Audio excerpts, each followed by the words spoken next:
Today we are paying a visit to Tate Modern's retrospective of the late American artist Mike Kelley. Kelley worked across a variety of mediums, and this exhibition contains a diverse selection of artworks taken from throughout his career. These are examined through the thematic lens of the ghost and the spirit, a motif that appears in the script for one of his unrealised performance art pieces. Whilst this makes sense in some of the sections, such as the room displaying works from his extracurricular activity projective reconstruction series, it feels like a very forced interpretation overall. Some of the other fascinating themes that were important to Kelley, such as adolescence, religion, perception, and memory, are largely overlooked as a result, and the focus on the ghost and spirit motif means that the labels don't always explain things particularly well.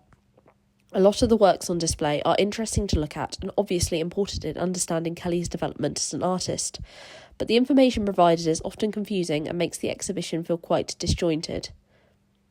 There is also a lack of biographical information, which creates a sense of emotional detachment. However, this weirdly works in the exhibition's favour. I think Kelley, an intensely private individual who rarely shared details about himself, would have greatly approved of the mystery and intrigue fostered by this lack of context.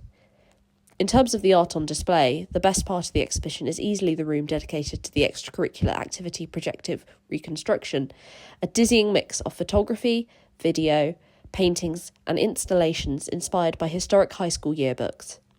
Playing with genre tropes and deconstructing social taboos, Kelley's creativity and commitment to this project shines through.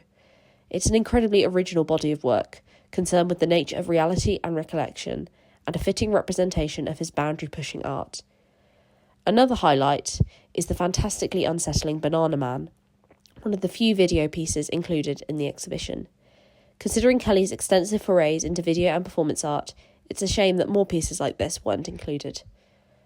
I felt that the Yoko Ono exhibition that took place in these same galleries last year did a much better job at conveying the excitement of performance art, whereas this display of Kelley's work feels mostly static and uninvolving.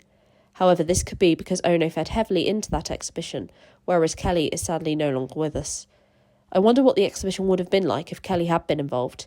It probably would have been more dynamic and daring in its execution, and quite possibly stranger in its content as well. To conclude, the exhibition didn't really work for me overall, although I think this was more due to the curation rather than the artworks themselves.